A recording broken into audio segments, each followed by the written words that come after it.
mana mimpi bukan lagi angan-angan. Jiwamu baru bersih, tinggi dan seputih awan-awan. Hembus nafas yang baru, bukti bahwa kau mampu jadi yang terdepan, mengetuk pintu kemenangan. Langit terang cerah, sambut para pemenang. Selamat, kau taklukkan semua tantangan. Jiwamu yang baru kini Assalamualaikum warahmatullahi wabarakatuh. Waalaikumsalam warahmatullahi wabarakatuh. Izin mengganggu waktunya Bu Arma. Saya Tianita Ayulandari dari CGP 10 mendapatkan tugas untuk mewawancarai kepala sekolah terkait dengan pengambilan keputusan yang berbasis nilai-nilai kebajikan sebagai seorang pemimpin pembelajaran. Nah, ini ada beberapa pertanyaan. Ada beberapa pertanyaan yang ingin saya ajukan. Apakah Ibu Arma bersedia? Insya Allah bersedia ya, kita akan saling sharing di sini. Silakan Bu Tia. Baik, Ibu alhamdulillah jadi kepala sekolah sudah berapa lama? Saya kebetulan pengangkatan tahun 2021. Nah, ini proses ini berarti berjalan hampir 2 tahun ya. 2 tahun. Selama ini, selama Ibu menjabat sebagai kepala sekolah, pernah tidak mengidentifikasi kasus-kasus yang merupakan kasus dilema etika atau rujukan moral? Ya, kalau ditanya seperti itu pernah ya, dari mulai sudut pandang siswa, orang tua, murid, guru, jadi pernah mengalami hal tersebut. Bisa diceritakan rujukan atau dilema etika apa yang pernah? Ya, rujukan dilema etika yang pernah saya hadapi diantaranya ya dari yang saya sudah sebutkan, ada siswa, ada orang tua murid, ada guru. Tapi saya coba ingin melihat pada sudut pandang dilema etika pada seorang guru ya, di mana guru itu kan merupakan pemimpin pembelajaran di kelas gitu ya. Siswa-siswi kita itu pasti melihat bagaimana pembawaan guru tersebut dalam mengajar di kelas, seperti itu. Jadi dilemanya adalah kita juga dapat ilmu pengetahuan ya, 4 kompetensi yang kita miliki ya. Yang pertama itu pedagogi, kemudian keterampilan sosial dan profesional. Nah, di profesional ini kita lalai gitu ya. Seorang guru itu kan digugu dan ditiru. Jadi mengoptimalkan bagaimana caranya kita hadir di tengah-tengah siswa itu sudah mempersiapkan diri nih. Selain materi dan ilmu ajaran disiapkan, tapi juga pembawaan. Karena supaya terlihat wibawanya di depan peserta didik ya. Kalau siswa kita pengen disiplin terhadap pakaian, itu kan berarti kan mencontoh gurunya. Kadang memang guru itu berpakaian yang merasa nyamannya aja di kelas, karena kan yang merasakan kan guru tersebut ya. Menghadapi kelas rendah, menghadapi kelas tinggi kan berbeda statement yang akan diberikan di kelas. Tapi memang kembali lagi profesionalnya tadi kita tidak bisa lupakan ya, selayaknya berpakaian selayaknya guru, berpakaian rapi gitu ya. Karena nanti akan dilihat oleh siswanya, dan juga menggunakan pelindung kaki atau alas kaki yang tepat lah. Tapi terkadang kan kita lagi buru-buru nih, sehingga sepatu yang dipakai lupa pakai sepatu, masih pakai sepatu kets misalkan. Ini hal-hal sebetulnya hal-hal mendasar ya, mungkin terdengar sepele, tapi ternyata inilah yang dibutuhkan, karena siswa-siswi kita ini butuh panutan karakter yang bisa mereka idolakan. Karena siswa itu pasti patokannya pada sekolah, yang dilihat gurunya, nurutnya juga pasti sama gurunya, seperti itu. Baik. Jadi ini tentang disiplin Disiplin ya, disiplin. Baik. Jadi selama ini bagaimana Ibu menjalankan pengambilan keputusan di sekolah ini, terutama untuk kasus-kasus di mana ada 2 kepentingan yang sama-sama benar dan sama-sama mengandung nilai kebajikan. Ya, benar. Ini kan sama-sama mengandung benar gitu ya, kebajikan. Ya memang seorang manajerial pasti kan mengingatkan, kemudian membina, ya, mengingatkan, membina dan mengarahkan, gitu ya, dan mengajak. Ayo diingat lagi berpakaian rapi untuk seorang guru itu seperti apa. Jadi walaupun terkadang ya Bu gitu kan ya, tadi kembali lagi kan versi benar salah gitu ya, balik lagi yang penting kan saya ngajar, yang penting saya ngajar di kelas, hadir di depan siswa saya gitu kan, anak-anak aman kok, terkendali. Tapi kan yang kedisiplinan ini yang kita abaikan gitu ya. Ternyata tanpa kita sadari, diam-diam ada yang memperhatikan kita sebagai seorang guru gitu. Walaupun mungkin merasa kelas kita aman-aman aja, tapi ternyata kalau sudah berbentur dengan apa ya, soal mengamati, kemudian menjadi sebuah aduan gitu ya, oh ternyata guru kok ngajar tidak selayaknya. Karena kalau udah ketemu hal seperti itu, baru itu dinyatakan, dirasa menjadi suatu persoalan begitu. Nah, ini dari Ibu sendiri terkait hal tersebut, ini langkah-langkah atau prosedur seperti apa yang bisa Ibu lakukan selama ini? Selama ini prosedur yang dilakukan adalah ya tadi, pendekatan, mengarahkan, membina gitu ya. Di setiap kesempatan untuk bertemu dengan rekan-rekan guru gitu ya, itu pasti akan selalu diingatkan. Kemudian kalau sampai ada yang masih belum, statementnya itu perlu mendalam kembali. Jadi kan kalau sudah diingatkan tetapi belum dijalankan, berarti kita harus berbicara dari hati ke hati. Alangkah baiknya menurut saya dalam melakukan hal tersebut tidak di depan umum.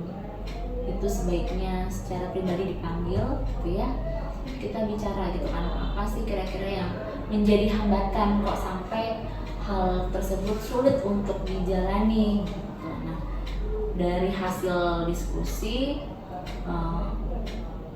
itu bisa menjadikan sebuah apa ya, titik penyelesaian lah. Walaupun memang tidak mudah, terkadang nggak semua kita berikan arahan datang ke tempat duduk bicara gitu ya, melakukan coaching lah istilahnya. Itu tidak semua orang sadar akan coaching tadi gitu kan ya. Jadi itu perlu waktu sih. Jadi emang coaching itu ternyata tektoknya tuh nggak bisa sekali dilakukan. Ternyata ada beberapa treatment yang perlu berkali-kali. Sama halnya kita ngajar murid ya. Kalau ngajar murid kita kasih coaching sekali, anak ini udah langsung oh iya saya bisa. Tapi ada juga yang goalsnya tuh lama gitu. Luar biasa sekali Ibu. Nah, menurut Ibu nih, hal-hal apa saja yang selama ini dianggap efektif dalam pengambilan keputusan pada kasus-kasus dilema etika? Yang paling efektif sih komunikasi. Itu sih yang paling efektif, komunikasi. Karena pakai cara apa lagi gitu kan ya, kita kan sama-sama orang yang dewasa, artinya itu kan VS benar, boleh salah gitu ya. Jadi memang komunikasi. Jadi artinya kita tidak bisa menyimpulkan dalam melakukan dilema etika itu. Jadi memang perlu terus komunikasi ya. Mereka ini kayak coachingnya tadi ya, itu yang diperlukan. Jadi jangan sampai menjudge gitu ya, karena memang terkait kedisiplinan ini tidak mudah gitu ya. Tadi kalau orang yang tidak memiliki kesadaran penuh akan tanggung jawabnya profesional sebagai guru, itu kan dirasa sepele ya, karena kan kedisiplinan itu kan bukan yang tingkatan hukuman kudis ya, hukuman disiplin, lebih ke apa ya, profesional sebagai guru aja gitu. Jadi memperlihatkan wibawa, citra karakter seorang guru. Seperti itu. Iya. Nah ini hal-hal apa saja nih yang menurut Ibu merupakan tantangan dalam pengambilan keputusan pada kasus dilema etika? Ada tantangannya? Tantangannya ada bagi yang tidak mau. Karena memang ternyata kenapa sih kan tidak maunya, kan pas cari sebab dan akibat. Terkadang memang ada kendala dari segi kesehatan, dari segi fisik. Kan kita juga melihat, peserta didikan juga melihat sesuai dengan kebutuhannya ya, latar belakang dari hasil komunikasi, coaching, kemudian melakukan pendekatan ya, terlihat gitu. Kenapa kok sampai masih belum bisa memberikan citra yang baik sebagai seorang guru? Ternyata adalah timbul persoalan-persoalan dari mulai struktur fisik, jadi akhirnya harus ke sana. Jadi memang terkadang kan ada hal-hal ya, sebagai manusia ya ada keterbatasan, ada keterbatasan. Dan ATN jadi kan treatmentnya berbeda lagi sama yang lain. Kalau yang lain tinggal nasehatnya. Kalau ini kan berarti perlu mendalam gitu, dilihat faktor-faktor lain.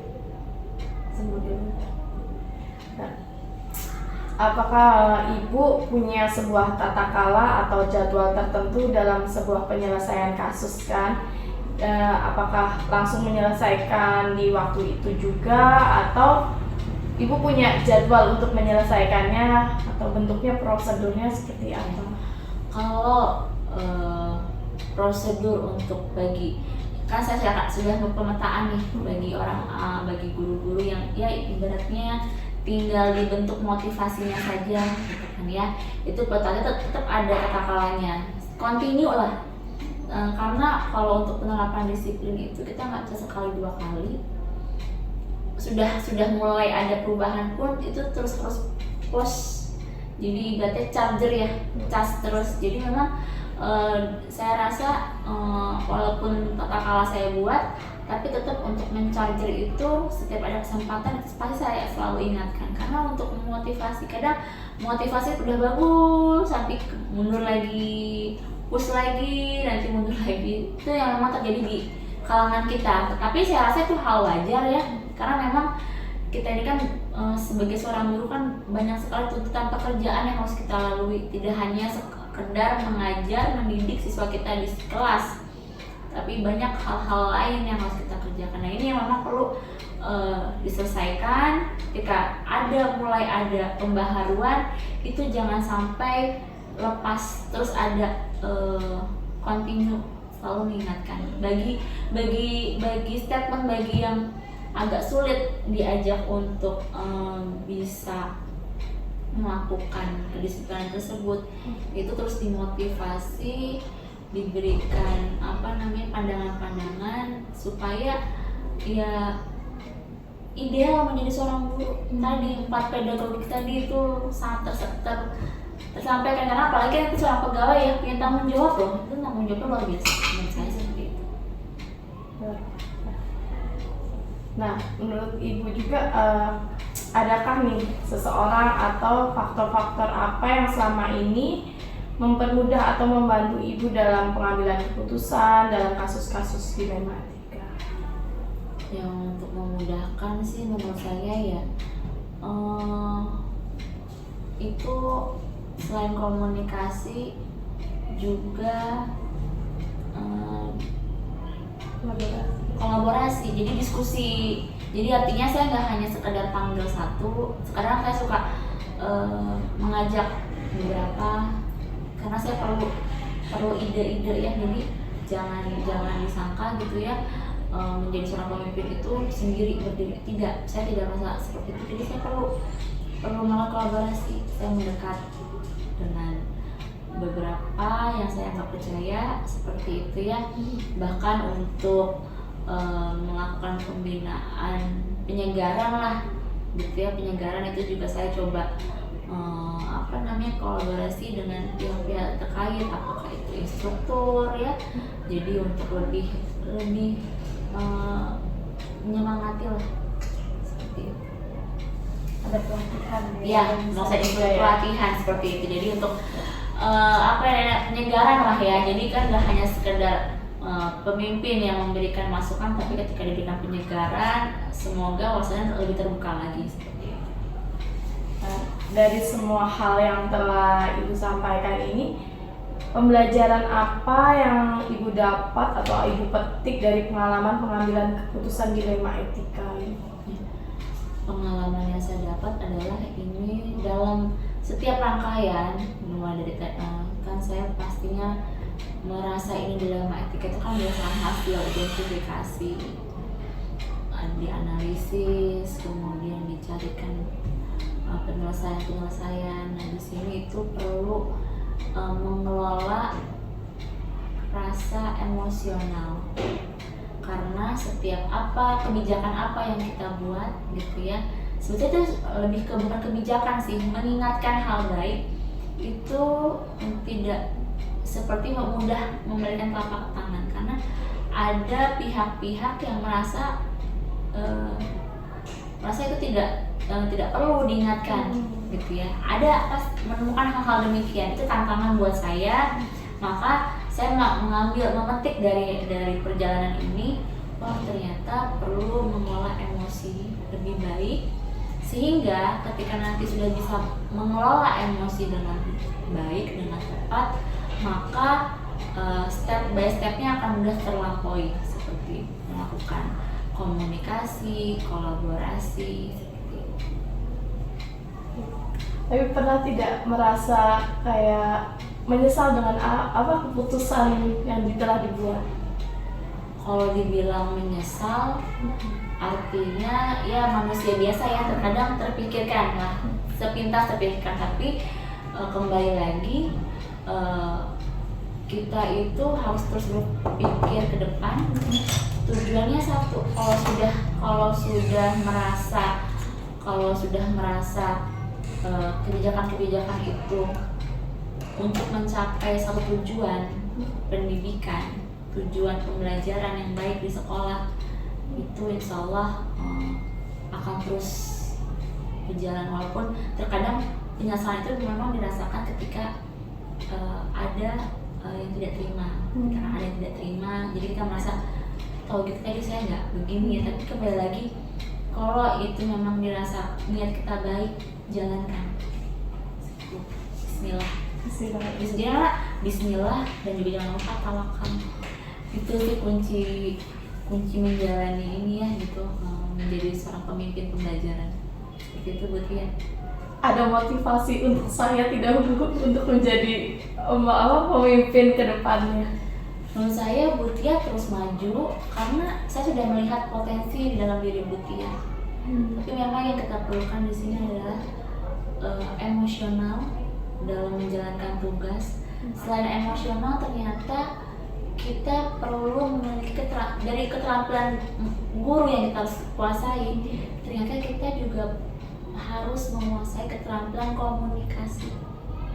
Kuncinya menjaga emosional, kemudian punya keterampilan komunikasi, dan hati.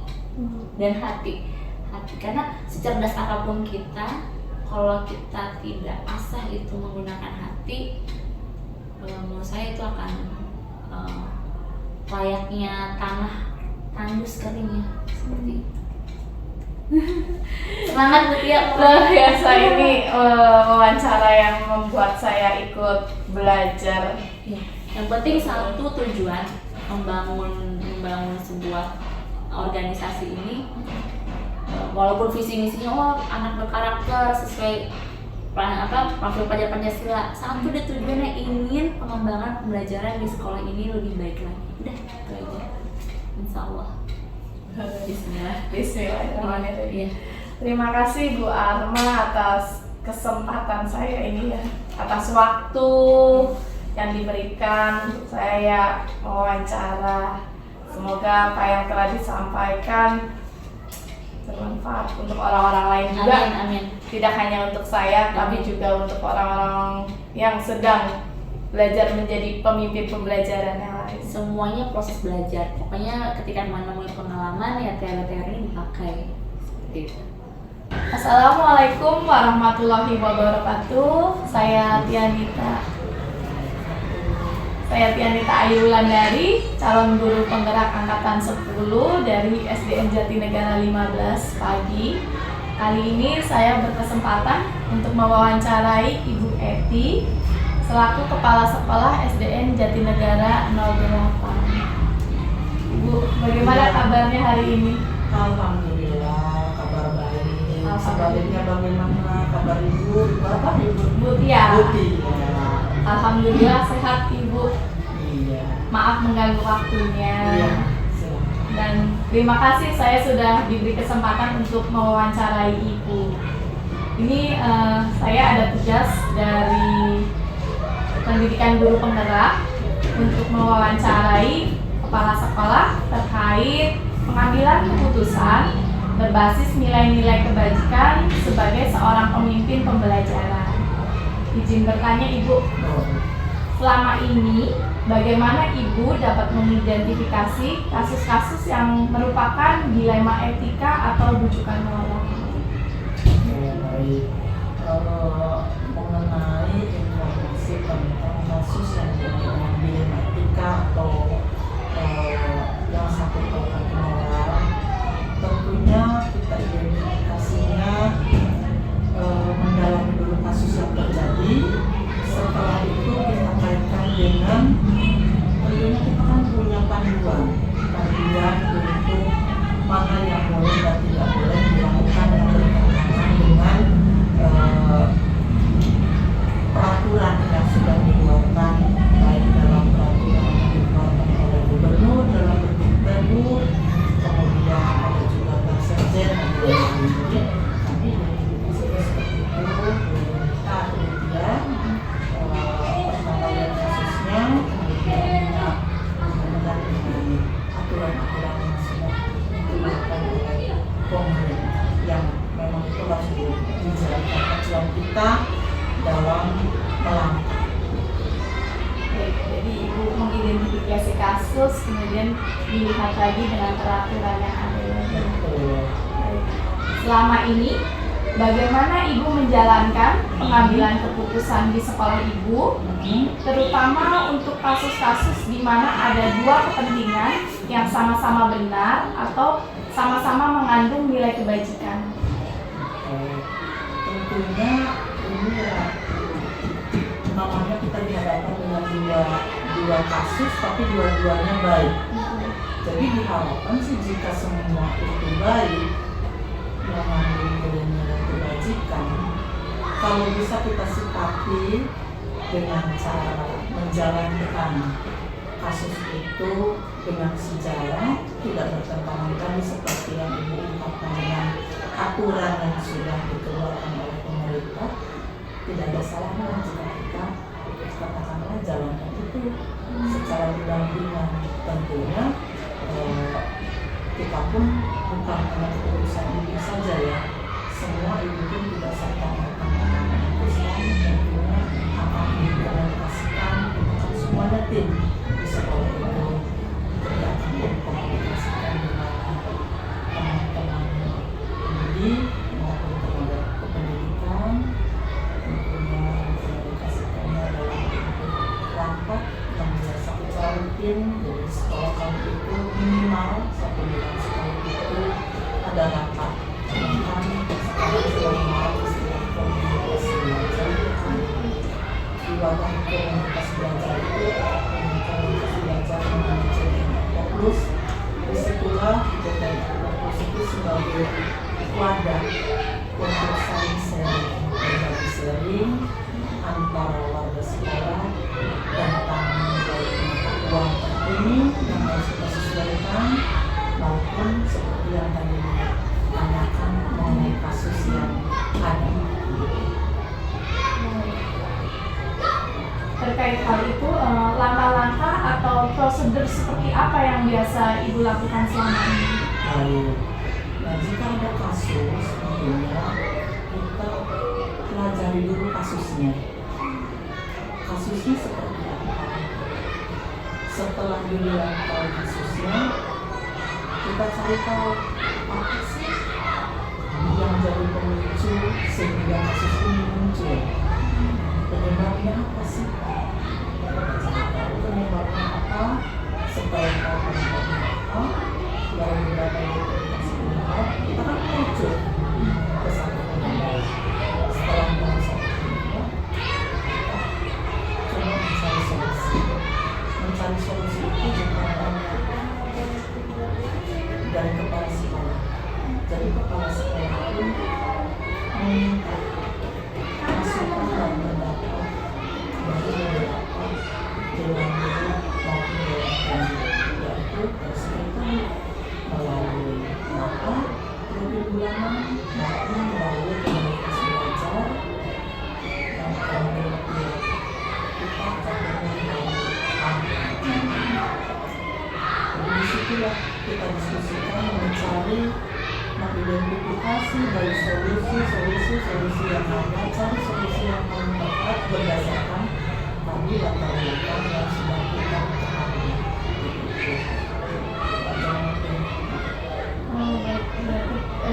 Rapat dengan agar ada solusi-solusi dipilihlah yang terbaik. Yang paling tepat ya. Tapi jika ternyata solusi itu di luar kapasitas kita, di luar kemampuan kita, tentunya misalnya terlalu berat sekali, kita bisa katakanlah ya kita sharing dengan atasan kita, kan kita punya atasan, bisa dengan bapak pengawas, bisa dengan ibu kasapa, bisa ke bidang yang lebih tinggi juga dengan kasudin, atau tidak menutup kemungkinan bisa dengan aparat keamanan. Jadi kita itulah perlunya kita mengetahui apa sih latar belakang munculnya yang jadi pemicu masalah itu, supaya kita bisa dengan siapa kita harus berbagi mencari solusi. Baik, Ibu, terima kasih luar biasa. Menurut Ibu nih hal apa saja yang selama ini Ibu anggap efektif dalam pengambilan keputusan pada kasus-kasus dilema etika? Hal-hal yang efektif tadi Ibu sebenarnya sudah menyebutkan ya, ada rapat, ada identifikasi, mencari solusi yang seperti itu mengerti. Menurut Ibu sendiri, Ibu memiliki sebuah tata kala atau jadwal tertentu dalam sebuah penyelesaian kasus. Apakah Ibu langsung menyelesaikan di tempat atau Ibu memiliki sebuah jadwal untuk menyelesaikannya? Nah, ini bentuk atau prosedurnya seperti apa? Untuk kasus ini ya, tentunya Ibu punya prinsip ya. Sebelum kasus ini muncul, alangkah lebih baiknya kita ini mencegah. Bagaimana supaya kasus ini tidak muncul? Jadi kita bagaimana cara memastikan segala sesuatunya dalam keadaan aman, nyaman, inklusif bagi peserta didik dan warga sekolah. Nah, jadi di dalam sesi sharing di pondok maupun di apa, kami itu bagaimana menciptakan situasi yang seperti itu tadi supaya tidak ada kasus muncul. Nah, jika di luar kendali kita ternyata kasus ini muncul, otomatis ini perlu penyelesaian. Dan tadi ditanyakan seperti apa, apakah ada tata kelola khusus? Kami tidak punya tata kelola khusus. Tata kelola khususnya adalah pencegahan tadi. Tata kelola khusus bagi kami, ketika ada kasus muncul, sesegera mungkin kasus ini selesai. Jadi bersifat tentatif. Jika muncul kasus, segera diselesaikan. Supaya tidak kasus ini tidak mengembang, tidak makin membesar, karena semua itu jika sebuah kasus makin membesar sebetulnya hanya terjadi mungkin kesalahan komunikasi. Jika kita komunikasinya kurang, ya ini akan bisa memicu yang masalah kecil menjadi besar. Jadi prinsip kami, tentang saya kalau mengambil kebijakan, jika ada kasus bisa mencegah dulu, itu tadi kita sudah bisa mencegah, tapi kasus kok tetap muncul, itu kan musibah namanya dan di luar kendali kita. kita sifatnya tentatif. Segera selesaikan kasus itu secepat mungkin, mencegah jadi blunder makin besar. Nah, di sini adakah seseorang atau faktor apa yang selama ini memudahkan atau membantu ibu dalam pengambilan keputusan dalam kasus dilema etika? Yang membantu saya ya banyak, semuanya membantu. Saya itu tidak menutup kemungkinan pendapat itu datang dari mana saja. Saya tidak ini dari sini enggak, tidak. Saya dengarkan dari siapa saja. Tapi tentunya saya kembalikan lagi sesuai dengan kasusnya bahwa yang paling tepat bukan untuk saya pribadi, tapi tepat untuk semua, untuk pihak sekolah, untuk pihak yang berkasus, dan tepat untuk semua. Jadi yang mempengaruhi atau membantu menyelesaikan kasus ibu banyak. Jadi pendapat siapapun ibu tampung, tampung dulu. Tapi ya tetap ibu punya rambu-rambu gitu. Luar biasa. Dan dari semua hal yang telah ibu sampaikan, pembelajaran apa yang ibu petik dari pengalaman ibu sebagai kepala sekolah dalam mengambil keputusan di rumah ini?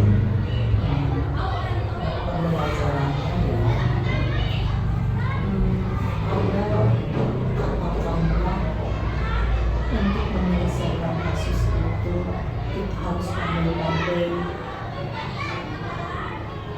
menjaga dan jaminan miskomunikasi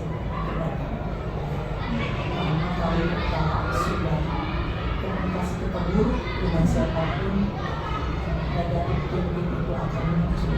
Jadi kita jaga betul komunikasi ini untuk supaya ya kita aman, memastikan terjadinya aman. Di samping itu pun kita harus meningkatkan kompetensi kita, terutama yang ada hubungannya dengan kebijakan. Yang ketiga mungkin harus seperti kita harus banyak mendengar, jangan banyak memberi terus memberitahu. Kita pun harus mencoba mendengar pendapat yang lain, karena tentunya situasi yang seseorang rasakan akan berbeda menurut kacamata seseorang.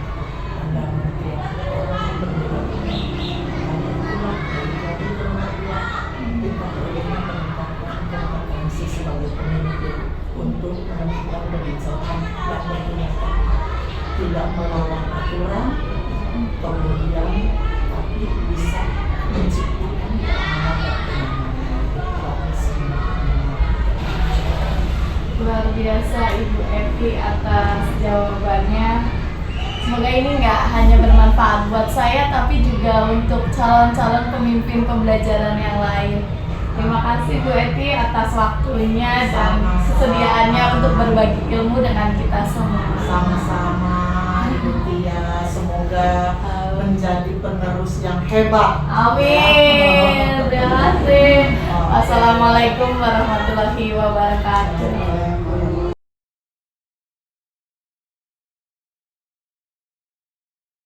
Selamat kau taklukkan semua tantangan. Jiwamu yang baru kini bertatap bintang. Kau lebih Kuat dari yang kau bayangkan. Sambutlah kemenangan. Oh, kau tapi dirimu, transformasimu. Kau jiwa yang baru para pemenang. Oh, Langit terang cerah sambut para pemenang. selamat kau taklukkan semua tantangan. Jiwamu yang baru kini bertatap bintang. Lebih kuat dari yang kau bayangkan. Langit terang cerah sambut para pemenang. Selamat kau taklukkan semua tantangan. Jiwamu yang baru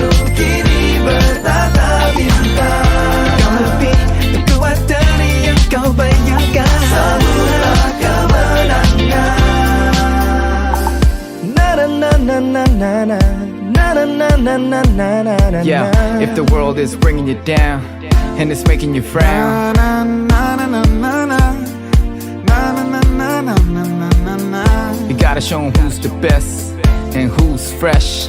If the world's bringing you down, making you frown, you ain't gotta be down because you're bringing the crown, making you sound. Gotta show 'em who's the best, who's fresh. Your one and only aim is success, yes. Gotta stand up tall and be a winner. Gotta transform yourself to be stronger. You should belong here. You're a star, you're a champion, yeah.